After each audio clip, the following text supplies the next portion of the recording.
Well, we have some late comers today.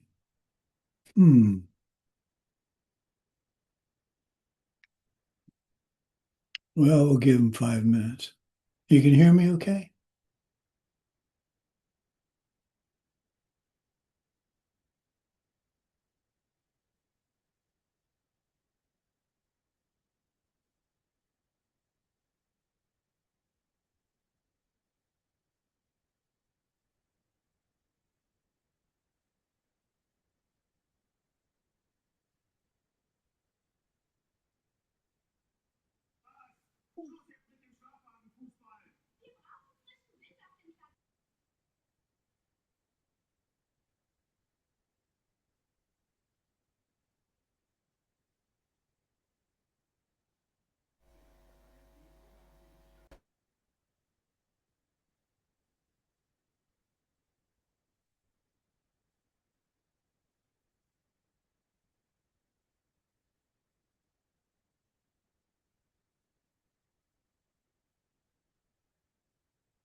Dear Lama, Yes, may I ask you a question? sure. Have you received my email a week ago? I Yes. th ah I yes. thought, yeah, I thought I thanked you. Oh no no no no problem. I didn't know if it goes through, and so I'm fine that you received it. Yeah, no, I apologize. I should have, I was pretty sure. Well, anyway, yeah, I got it. Thank you. The pictures are wonderful. Oh yeah, it was my Did pleasure. you Yeah. did you go to Mount Olga? Yes. Yes. Yeah, that There is. was Yeah, there was a. spectacular. Yes, it was very nice. The Yeah, walk through the Olgas. Yes, very nice. yeah, just spectacular. I didn't want to live. When we were there was no Club Med. There was just a couple of kind of rundown motels, and it was really very, very much nicer than having a Club Med there. It was really that's one of the highlights of my life, I think, going there. Mm, yeah, me too. I remember the tour group was standing by this perfectly still pond, and they were talking, and I'm 15 years old. I'm stupid. I picked up a rock and threw it into the pond and the ripples, and everyone got mad at me because I made the ripples, and so you didn't get the reflection. My parents wanted to disown me. You were 15 years old when you visited? Yeah, Oh, that's amazing. 1968. Oh, really? Oh, Yeah, amazing. Yeah. that was uh, that was spectacular. I wanted to stay. I didn't want to leave.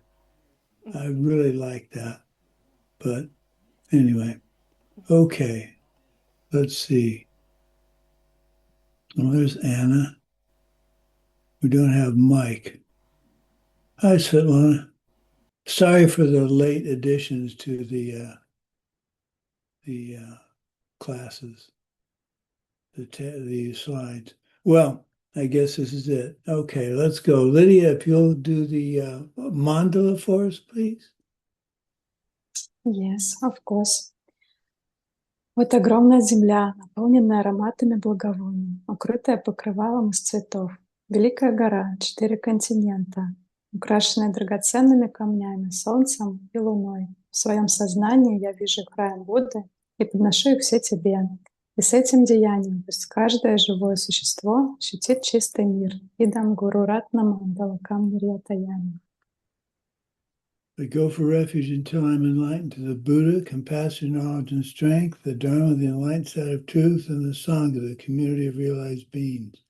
From the virtuous merit I create, from the practice of giving with the understanding of emptiness, moral discipline with the understanding of emptiness, patience with the understanding of emptiness, joyous effort with the understanding of emptiness, concentration and wisdom, may I attain the state of a Buddha for the benefit of all living beings. I go for refuge until I am enlightened to the Buddha, compassion, knowledge, and strength, the Dharma, the enlightened side of truth, and the Sangha, the community of realized beings. From the virtuous merit I create, from the practice of giving with the understanding of emptiness, moral discipline with the understanding of emptiness, patience with the understanding of emptiness, joyous effort with the understanding of emptiness, concentration, wisdom. May I attain the state of a Buddha for the benefit of all living beings.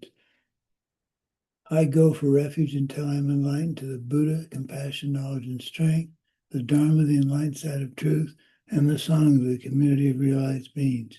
From the virtuous merit I create from the practice of giving with the understanding of emptiness, moral discipline with the understanding of emptiness, patience with the understanding of emptiness, joyous effort with the understanding of emptiness, concentration, wisdom, I will attain the state of a Buddha for the benefit of all sentient living beings. Okay, let's see. Let's start with Tatiana. What do you have to rejoice in?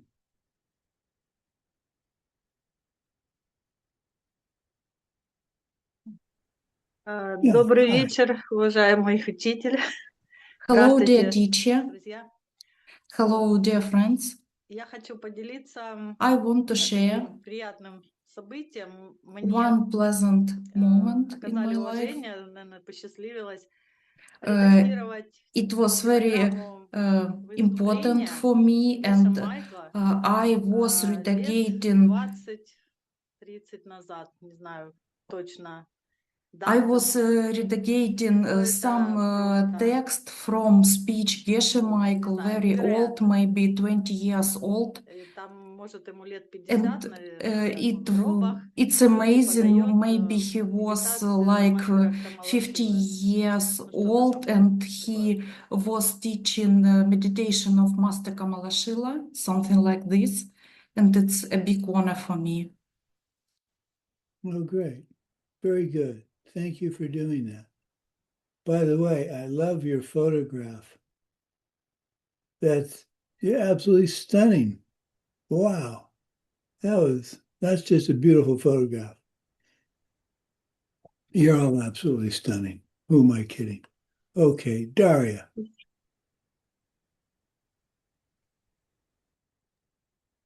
Good morning, everyone. Sumati.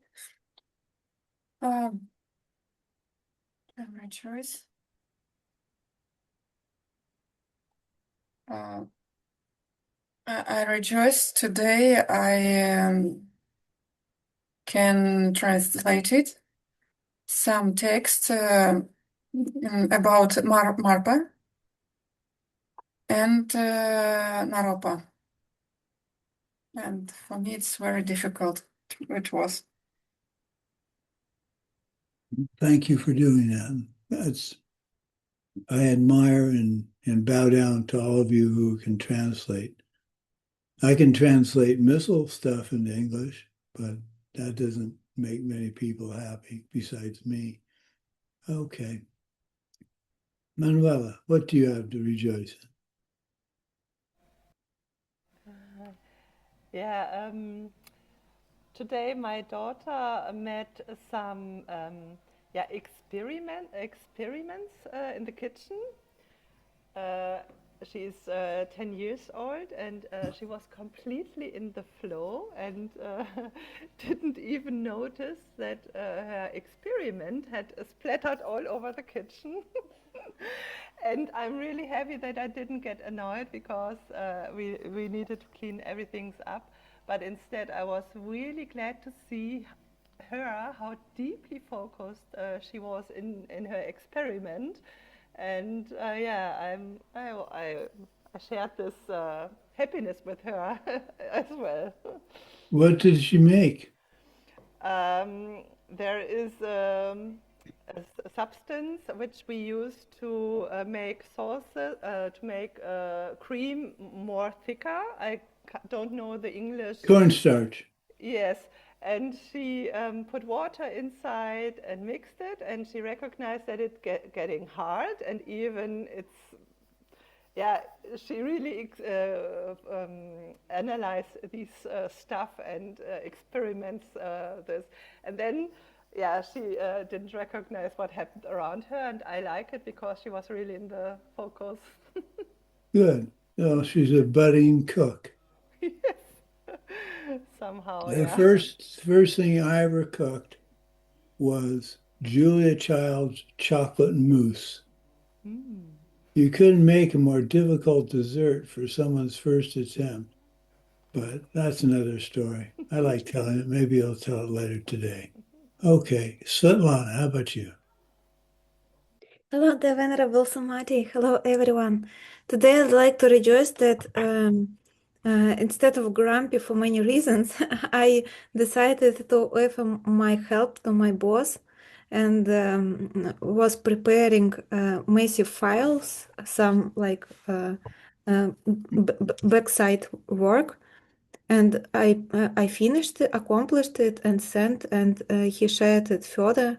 And at some moment, I was thinking, like, what are you doing? Like, you are doing it for another person. He will like go further. They're going to high-level meetings, etc. Why are you doing? But then I told myself, it's very bodhisattvish thing to do some job for others, and they can get all the credit. And I tried to do it joyfully, at least in a calm state of mind. And I rejoice in these efforts and dedicate that everyone can be successful in all the perfecting perfections on the path. Very good. That's we're going to be discussing a little bit of that today. So that covers so much of what you're trying to do as a bodhisattva. Now, that happened today. If you can make that happen every day, that's just huge, a huge step forward. So, excellent. Good. Good. Okay, Anna.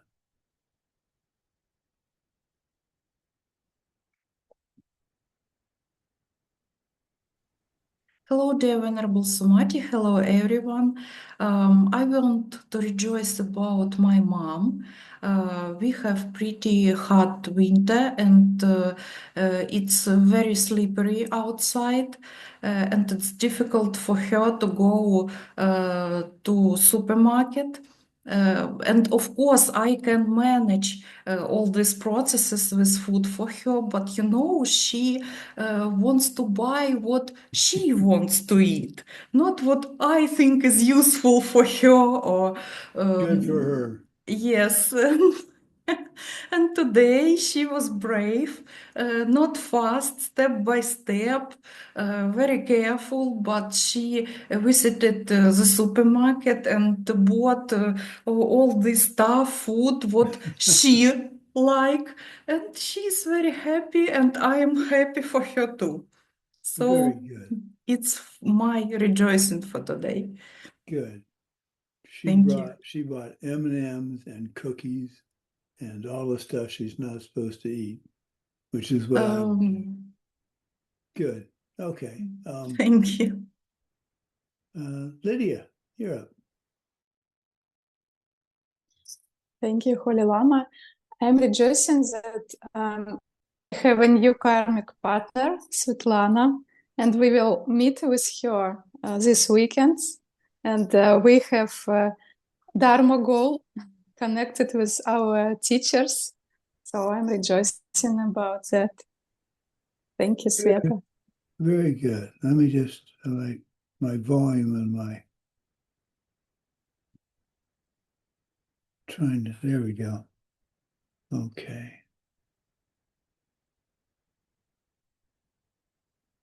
Good. Okay, my turn, I think. What do I want to rejoice in?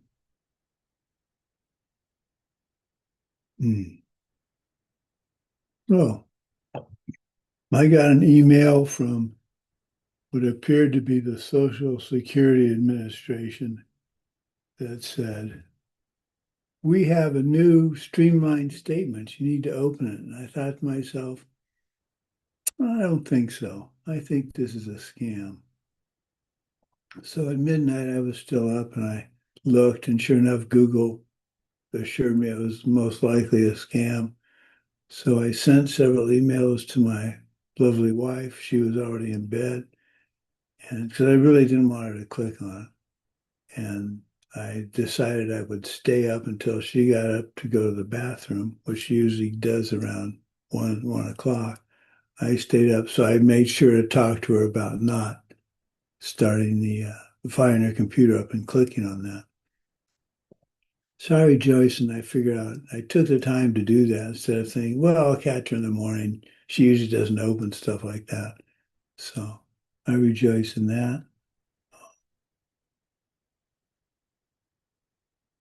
I rejoice that I've got translators who won't fire me when I send off something 15 hours before class that I want to have changed in my presentation.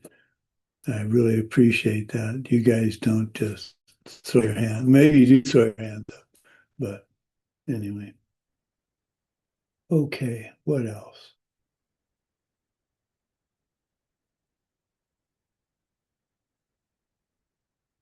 Oh, I made a decision. I was going to travel to an Air Force base in August for a meeting, but I'd get home at like 8 o'clock at night and be flying out to Armenia the next morning very early.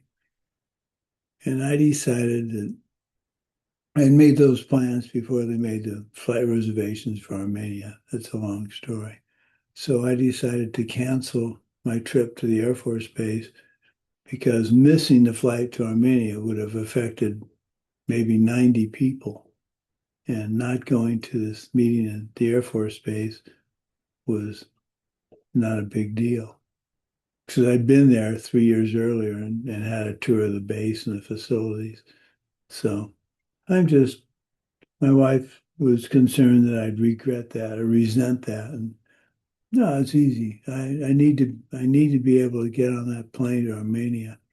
So I haven't canceled my reservations in the hotel and the plane yet because there may be those circumstances seem to indicate to me I need to be there for some reason.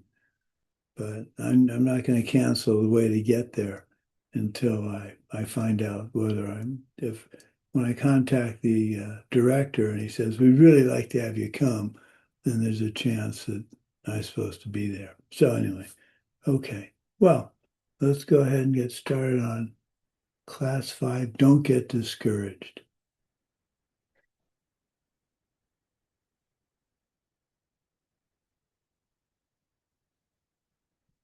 Master Shantideva has a series of tips on how to overcome this attitude, and he works with the concept. Dear Lama, we don't see your presentation. Sorry for Sorry. interruption.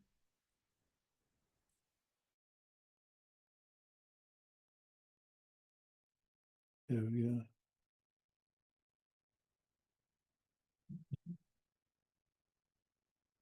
I'm missing a word up here. It should say concept of Buddha nature. Sorry about that. The concept of Buddha nature. What is Buddha nature? There are lots of Dharma rumors, misconceptions about Buddha nature.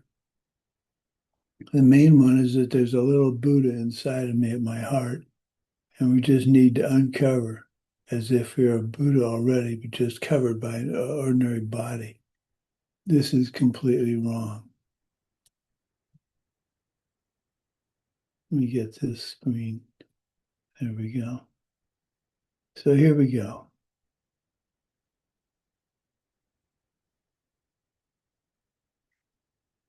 Master Shantideva compares Bodhisattva way of life with that of the kings of the time.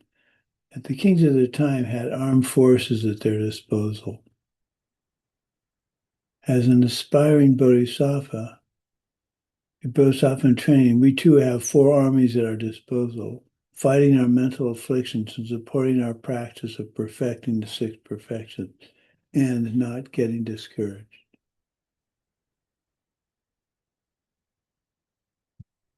Never feel discouraged. Assemble the forces. Engage yourself gladly. Come to find complete command of yourself.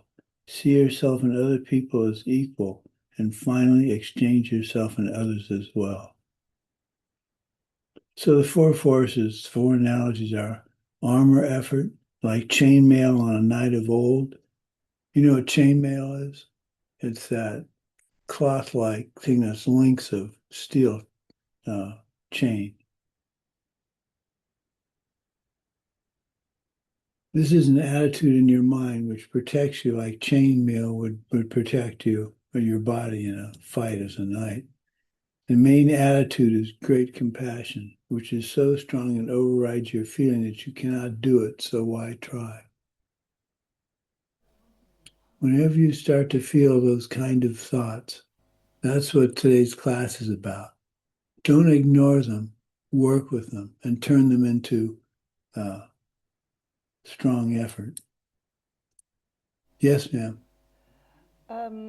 May you can share your screen. Are you sharing the screen? We can't see your screen. If you like to let us. Oh, I thought I was. No. Oh, I forgot to share screen. Yeah, sorry. Got it now? Yes, we can't see anything. Do you? Yes, now. Perfect. Okay, thank you. So each morning, put on your armor of compassion to negate feelings of inadequacy. When you get out of bed, my first thought is, as I've shared before, my Parkinson's may be over. And then I get up and I decide what I'm going to do. And I'm trying to focus my attention on getting my practice done first. This morning, I did my exercise first because that seemed like a good idea. Anyway, put in your armor of compassion. Think of how you're going to treat others, how others are going to enter your life today, at work, on the way home, on the bus, on the subway. I really, in many ways, I admire all of you because you've got contact with many more people than I do on a daily basis. So you have many more opportunities to practice.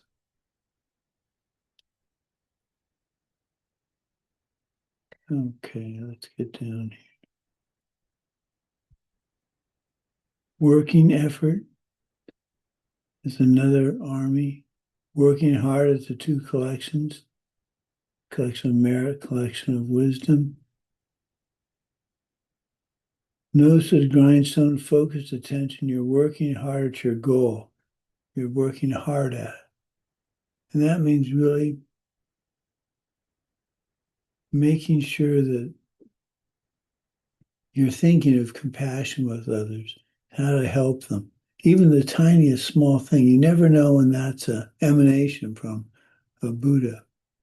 And because of that, I try and look at whenever I'm doing anything in a crowd, I try and think of everyone being emanations with excuses for me to help them.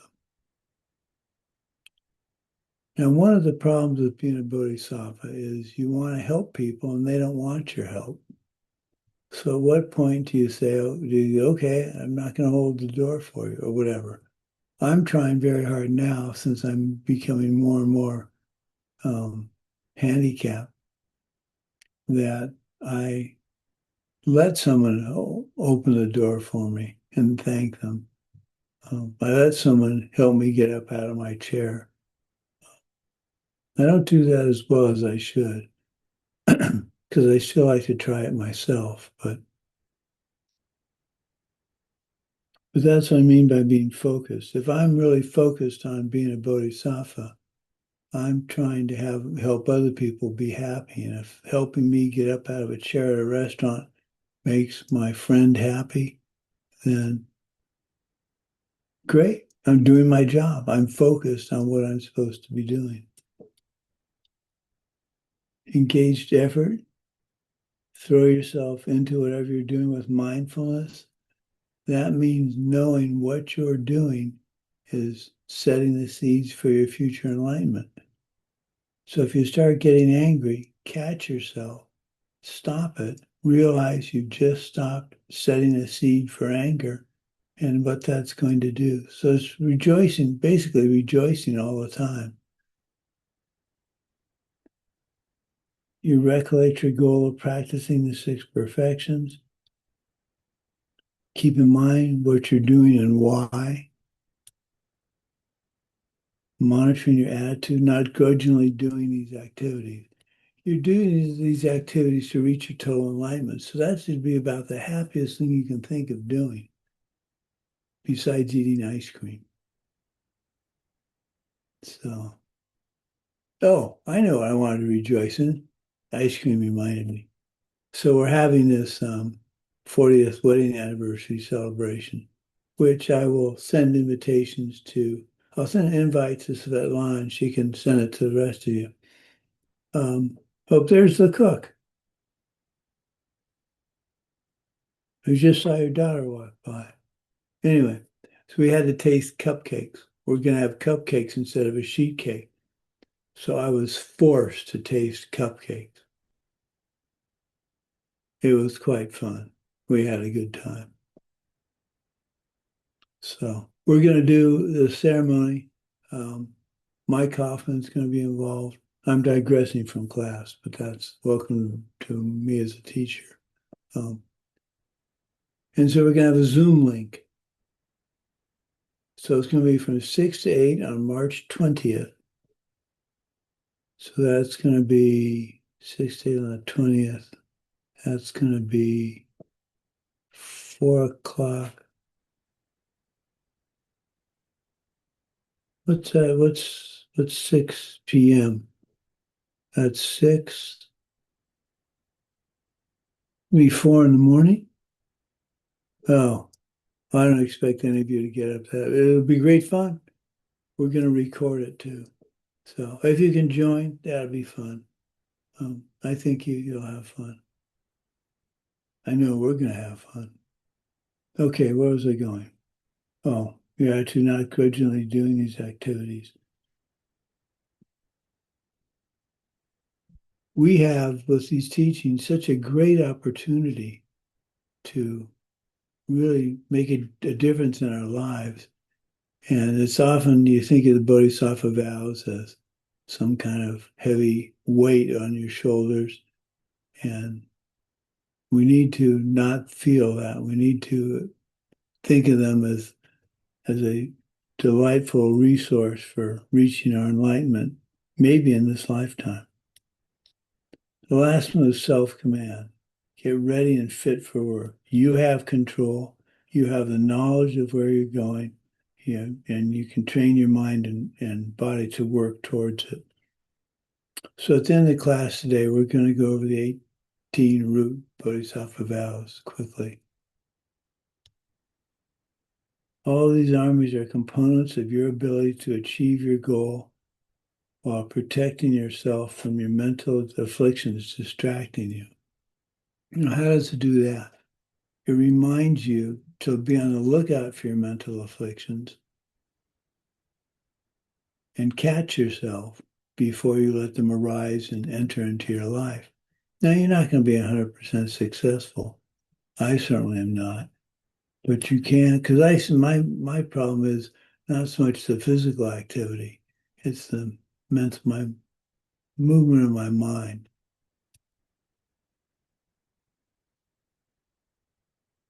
In fact, Master Shantideva says, using these 4 armies, you can practice being a bodhisattva to the point where you want to take care of others to the same extent as you take care of yourself.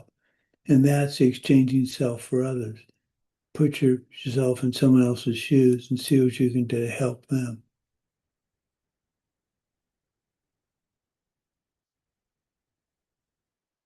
Never feel discouraged. Assemble the forces. Engage yourself gladly. Come to find complete command of yourself. See yourself and other people as equal, and finally exchange yourself and others as well. Complete command of yourself. Know what you need to do. Know which perfection you're working on, or perfections, and rejoice in the fact that you have this guideline, this roadmap, this framework to hang your attitude and your demeanor and your approach to other people. Those beings who are flies and gnats or bees, and even those who live as worms as well, can reach unmatched enlightenment, so difficult to reach, if they develop the force of effort. We're going to go over at the end of class a little bit about sentient beings versus living beings. Someone like you or me, someone born as a member of humankind, can tell what helps or hurts, assuming then I never give up the Bodhisattva's way of life. Why shouldn't I reach enlightenment? This is a sutra requested by Sabahu, and it's basically just what we just read. I'm not sure why it was in the teaching, but it reemphasizes that pretty much everything that's alive could have the opportunity to become enlightened. Buddha nature. This is Lord Maitreya's definition from the Abhidharma Salamkara. Buddha nature is a seed for total enlightenment. Every one of us has it. What kind of things can turn into a Buddha? A chair, a snail, a bug, a bacteria. Two main things can turn into a Buddha. Anything with the innate inborn Buddha nature, which is probably where the Dharma rumor came from, because people thought that meant you had a little Buddha in your body. Your human form was covering an already fully engaged Buddha. What is stopping me from seeing myself with a body of light? Well, it comes back to that old, we're seeing colors and shapes. The eye does not see an arm. The mind interprets the colors and shapes into arm or paw or claw, depending on the karma involved. And this still begs the question for me. And if any of you find an answer in your study, please share it with me. The data out there we assemble using our karma into a pot on the stove for gesha seeing emptiness directly, ice cream or a cupcake for me, where that data is out there to be assembled. It's not self-existent, so I have to be making it. You have to be making it.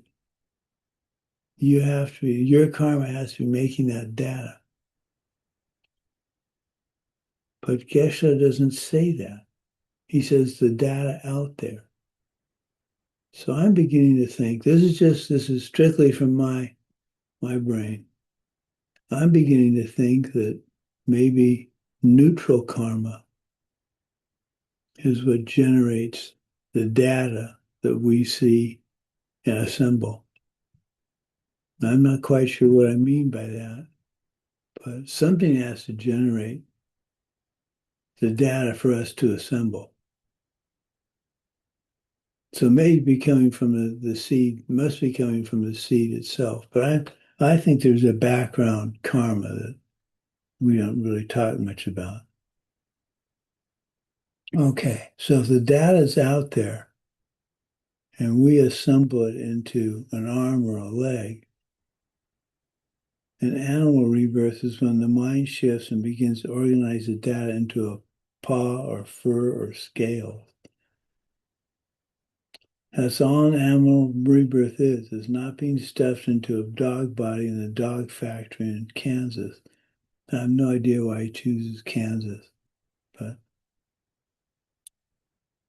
because in a split moment, you could go from seeing your hand as a hand to seeing it as a paw, and with a rebirth as a dog. Can I simply choose to see ourselves with bodies of light? Be my guest to try. If it works, let me know. What makes things change is obviously karma. It's not a cosmic energy force. It's movement of the mind, the mental impression, projections of things created by the moral content of everything we do. If we want our bodies to be made of light, we need to do the deeds that will generate the projections necessary to see them that way. They will grow and flourish, we'll make more and more of them, and at some point they'll outnumber the ugly ones, and we'll see the body of the deity.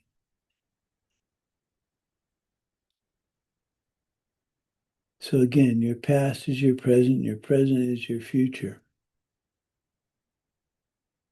That's just so important. We can and should take refuge in our Buddha nature. This brings up two ways of describing refuge. Causal refuge, refuge in those Buddhas that already exist, which is how most of us take refuge. Result refuge, going for refuge in the Buddha we will become.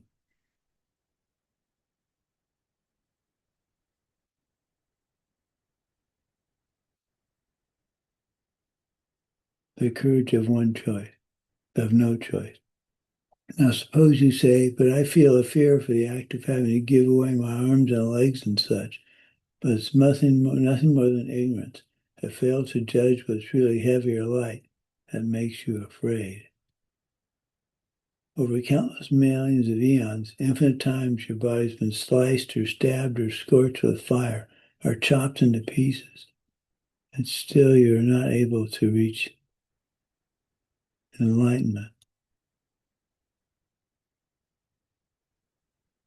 The sufferings now that I must bear to reach enlightenment are something that has a limit. They are like the pain one endures when a cut is made to stop some agony spreading inside the chest. Every doctor as well makes use of treatments that cause discomfort to cure some greater illness. I should then learn to bear some minor hurt for the sake of bringing destruction upon a multitude of pains. The sufferings you're going to have to engage as a bodhisattva are infinite. Now, before that scares everybody, it's a matter of when you're doing the six perfections, you're going to potentially have an increase in suffering if you're ignorant about it. If you look at the increase in suffering as not it's not someone punishing you, it's you ripening the seeds for you to react to properly with wisdom and reach your total enlightenment in this lifetime. There will come a time when you generate enough goodness so that the projections of suffering cease. This knowledge should help you endure now the pains you experience. So I don't have the physical pain yet with Parkinson. This is talking directly to me. It's a hardship. It's going to get harder. I'm going to reach a point where I'm not able to feed myself, amongst other things. I'm not looking forward to that at all. But knowing it's going to happen, knowing it's coming from me, I can suck it up and I can do my best to handle it. Knowing that it's going to happen, I'm trying to set the seeds now so that I can delay it as long as I can.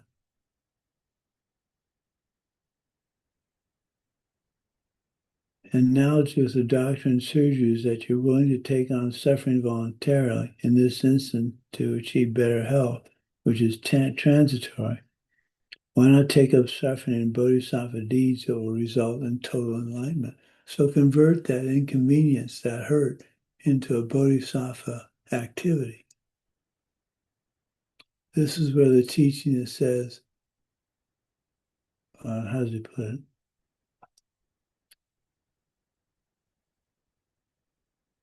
Oh, golly. Make a difficult person or a difficult situation be your Dharma practice. So look for difficult situations. Don't go looking around at 2 a.m. in Moscow in a park where it's pitch black with 1,000 ruble notes hanging out of your pocket. That's what we're talking about. By the way, what's a ruble worth US dollar? What's the conversion? Anybody know? Around 80 rubles per $1, around like this. Well, that's not bad. In Mexico, the Mexican peso is worth 10 cents. So when you want to pay for something, you have a big wad of bill. I'm thinking of I like to play Monopoly. I don't know, you know the game Monopoly? So instead of having the silly paper money, I was thinking of getting pesos, brand new peso notes. I thought that would make it more fun. Anyway. So basically, stop whining and get on with it. So you can whine to me, I'll listen. But to complain about having the 6 perfections as a roadmap is, well, ignorant. Okay, what do we got next? The Supreme Physician does not perform his treatments in a way that is like those other ordinary ones. He cures the massive and infinite ills using a particular kind of technique that is gentle in the extreme. This is using the 6 perfections, a combination of the aspects of the 6 perfections to get us to our goal. At the beginning, the guide directs us to an acts of charity, such as giving vegetables and the like. Once we've grown accustomed to these, then gradually in good time, we find we can offer even our flesh. There comes a point where we reach a state of mind where we can view our bodies just like the vegetable. At that stage, it's unwise that we feel difficult to offer all our flesh and the rest. When the word got out that Geshe needed a new kidney, I immediately volunteered my kidneys. And I was told that he didn't want a 70-year-old kidney. He wanted kidneys from a 30-year-old. But my point is, I thought the minute I heard that, I said, I'll give him a kidney. That's what you've got to be able and willing to do.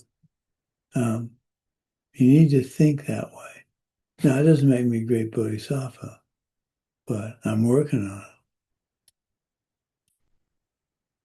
The ultimate physician, Lord Buddha, has very gentle means to secure our infinitely terrible disease, ignorance. The best thing we can do for everyone is to achieve ultimate pleasure ourselves in the form of becoming a totally enlightened being. This is supreme selfishness in a sense, but a selfishness directed toward others.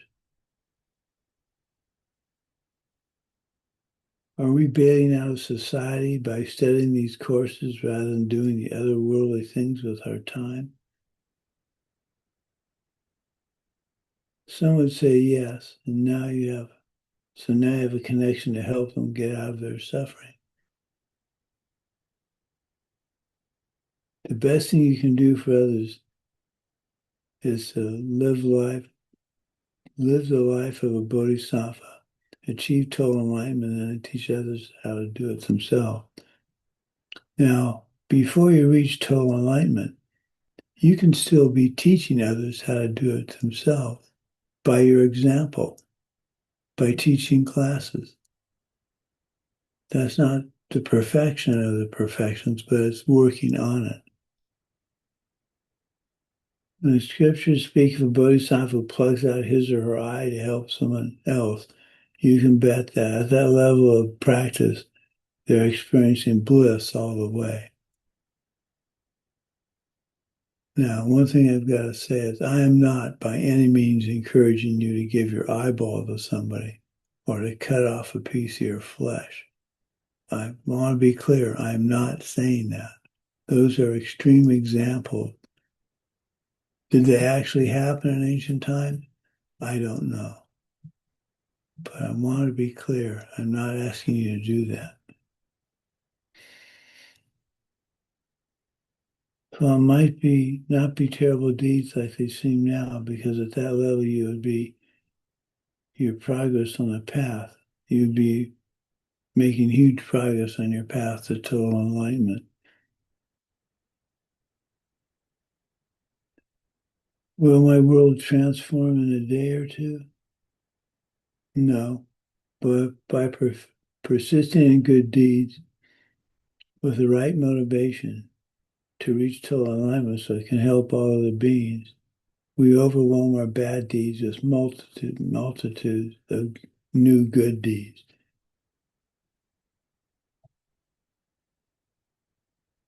We practice what is easy, and steadily what is easy changes, and we're able to go from giving beets and carrots to our own flesh, in quotes. So I think the flesh in quotes is important. It's not saying it's flesh. It's what's important. It's what's hard to give. Flesh could be loaning people your car, even though you know they're going to eat something in it and make a mess. So they smoke, and they'll probably smoke in your car. But loaning them the car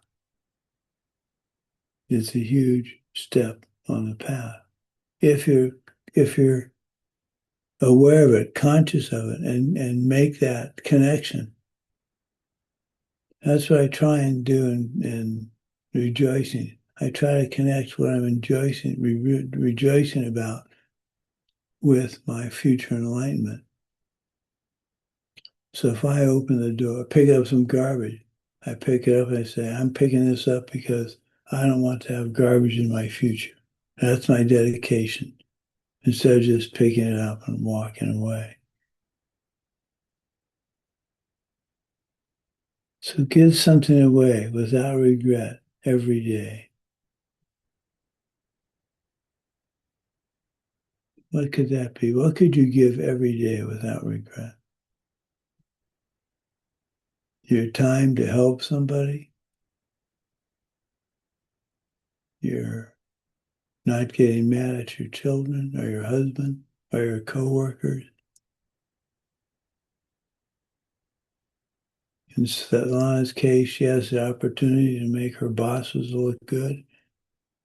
Whether she gets the credit or not, you get the credit karmically. That's more important than getting the credit verbally. I know that's hard to work with, especially if other people are getting the credit. But you know what you did, and you know your reaction is with wisdom. Then who cares if the boss says thanks, Svetlana?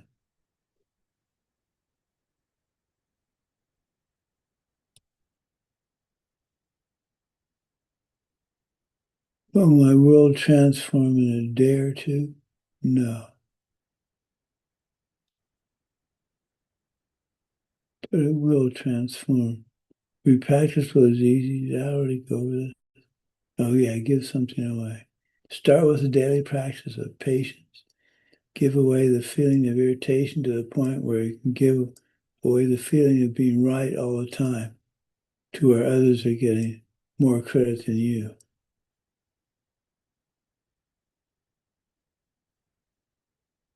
Each one of us will someday reach a point where we happily give our very own life for the Dharma because we have Buddha nature.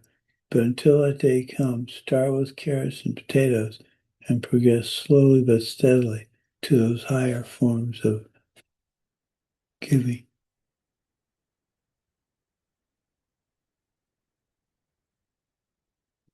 So, you see, sentience, or for all sentient beings, are all living beings. The English dictionary describes sentience referring to the ability to experience feeling and sensations, while living generally describes any organism that exhibits life processes such as growth, reproduction, and responses stimuli. So, not living beings, not all living beings are considered to be sentient. As sentient implies a capacity for subjective experiences like pain and pleasure. So why am I saying this? You could say for all sentient beings, but that would not necessarily include any insect or slug or something, or plant that doesn't respond to stimuli. Or you could say all living beings, and that covers everything.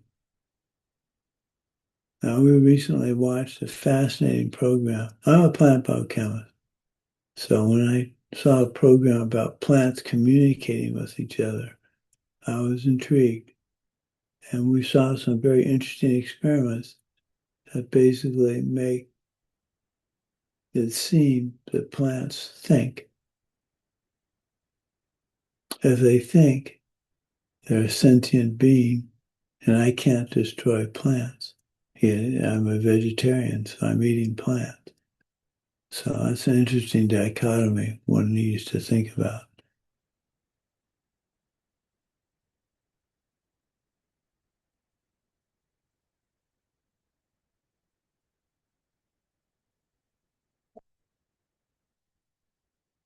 Okay, what was the other? Oh, the other thing is I wanted to quickly go through the 18 root Bodhisattva vow.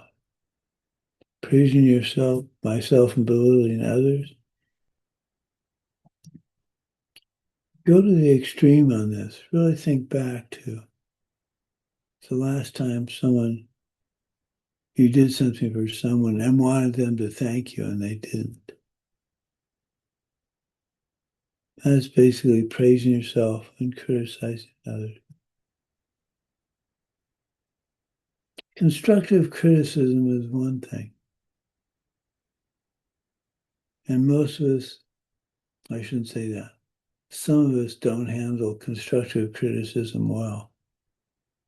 But it's the way it's presented. If you want to constructively criticize someone, well, as I've shared before, when I had volunteers helping with me, working with me, and they start putting together some pieces of equipment for me, I could either criticize them, say, that's not how we do it, or I could say, well, when I do this, this is what I do. There's a very different approach to it. And catch yourself, really work on making that approach different so that you're not by implication criticizing them.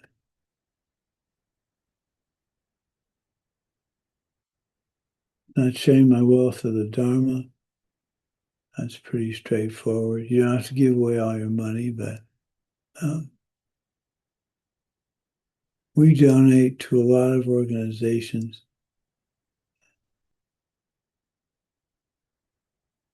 Sometimes think we should donate more, but I don't know how much we donate each year, but it's not a small amount. So it's not sharing your wealth or the Dharma.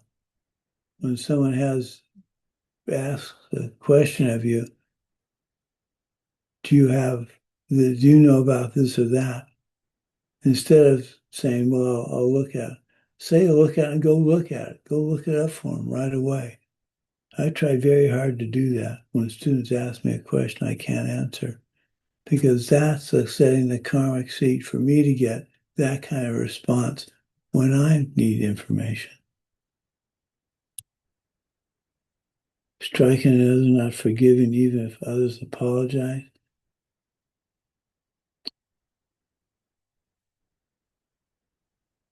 Doubting and denying the Mahayana, teaching false Dharma. I don't think any of us would deny it, but teaching false Dharma, I'm very careful to make sure that you understand when it's coming from my interpretation. Neutral karma can have nothing to do with the shapes and colors we assemble into object. But I put it out there as a thought. Taking offerings intended for triple gem, that's pretty obvious. Abandoning the Dharma. Disrobing monks or nuns. committing the 5 heinous crimes. Who can tell me the 5 heinous crimes in order?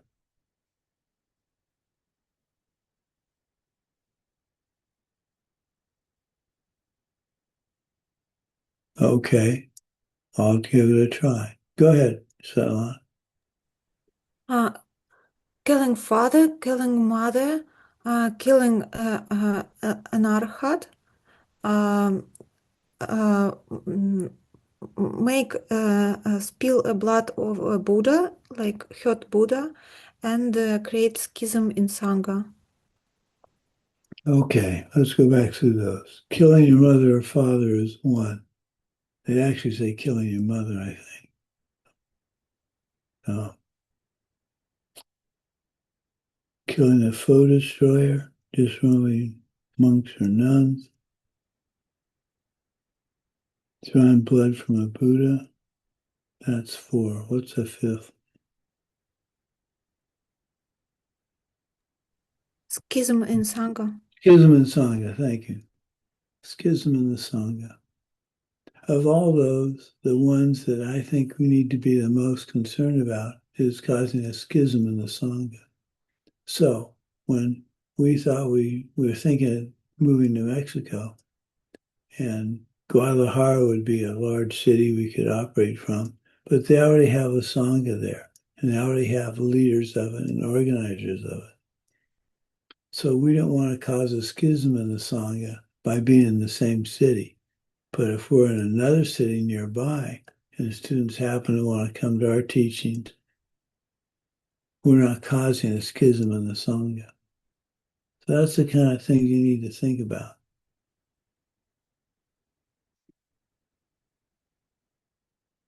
Holding wrong view.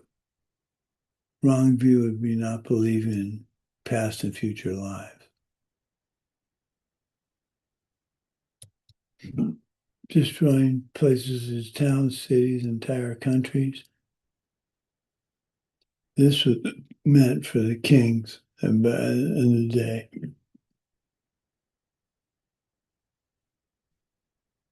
Teaching emptiness to those untrained. We have a vow not to teach emptiness to students that first, their introduction to the Dharma. You have to be careful. So it's discouraging others from full enlightenment to Mahayana path. Causing others to break their pratimoksha vows. Belittling those who follow the Hinayana. Opposite view. Opposite view would be to not believe in karma and emptiness.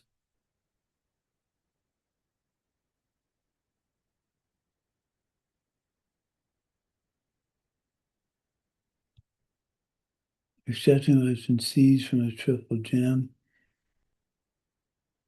I think that'd be pretty hard for most of us to be involved in, unless any of you are trafficking in antiques or something. Passing false judgment. Opinion.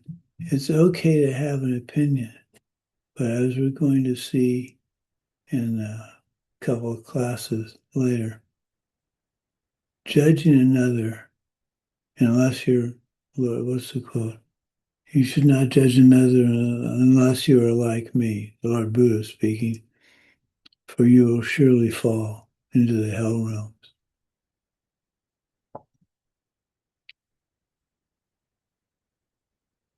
So when you think you've got something to judge someone about, stop and think what it would be like if someone came up to you and judged you about something similar.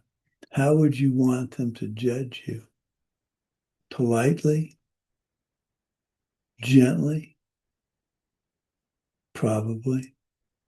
And this is again where I try very hard to do things like this, thinking about how they would want, how I would like to hear what I have to tell them.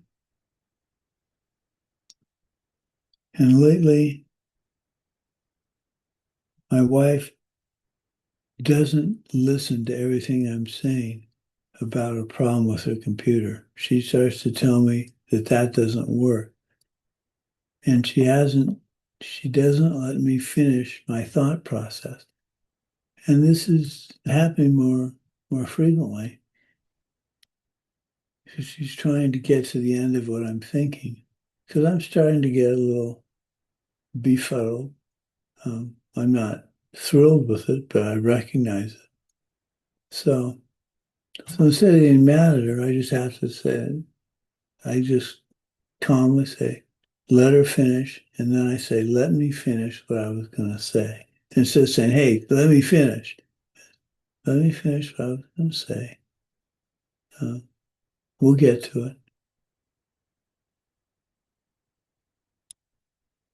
Giving up bodhicitta. Giving up the wish for total, and our Maya bodhicitta, in our sense, the wish for total enlightenment.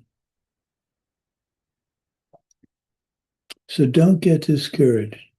Don't look at this as a burden. You are gifted with the concept of the six perfections. It's an incredible tool to move along the path. Incredible tool. Think what moving along the path would be like if you didn't have the six perfections.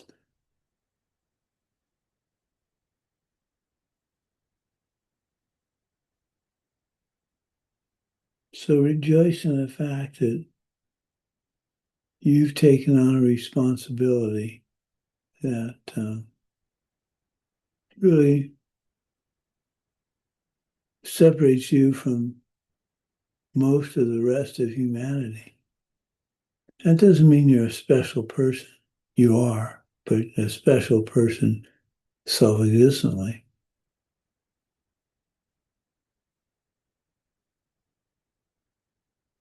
So that's trying to not let you get discouraged.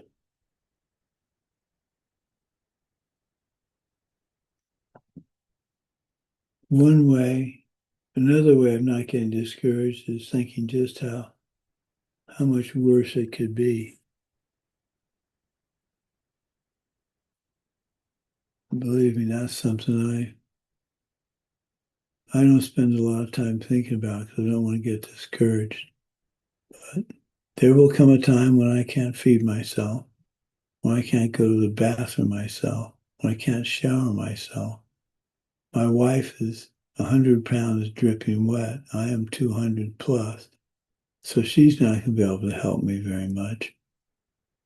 So a complete stranger is going to have to help me. I'm not looking forward to that. But it's inevitable. So I need to figure out a way to accept that. And the way I'm going to try and do that is help as many people as I can with their need in whatever form it is, so that I will find someone, I'll have the karma ripen to have someone help me in the way I need. So I'm basically working on creating my ideal caretaker.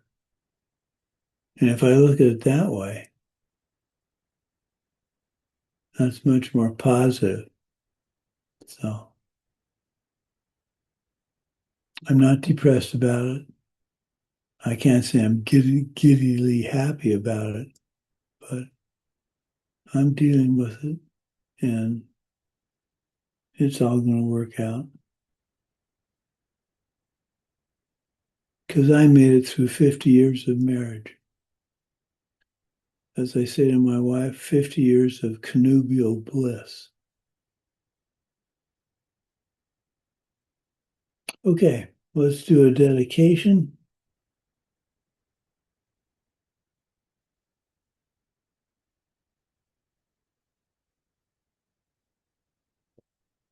Oh, Gurus, Buddhas, Bodhisattvas, please listen to what I now say.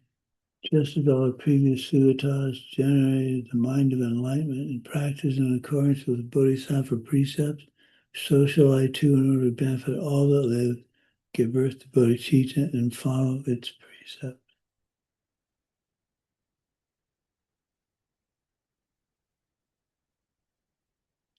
take these teachings. Don't get discouraged.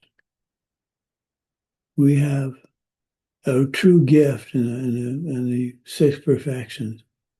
And if you look at them as a gift instead of 18 vows with the 46 secondary vows, it's an opportunity to reach your goal instead of oh, I can't do this, I can't do that. Well, look at it as another way. You don't want to do this or that because you know it's hindering your enlightenment, your process to enlightenment.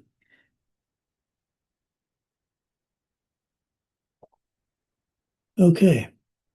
We'll see you on Monday. Good to see you all. Love you all. Take care.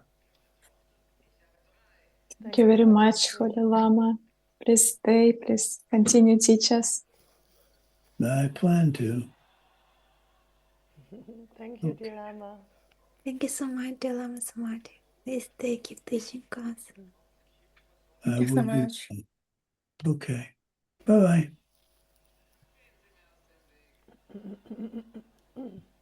Спасибо, до свидания.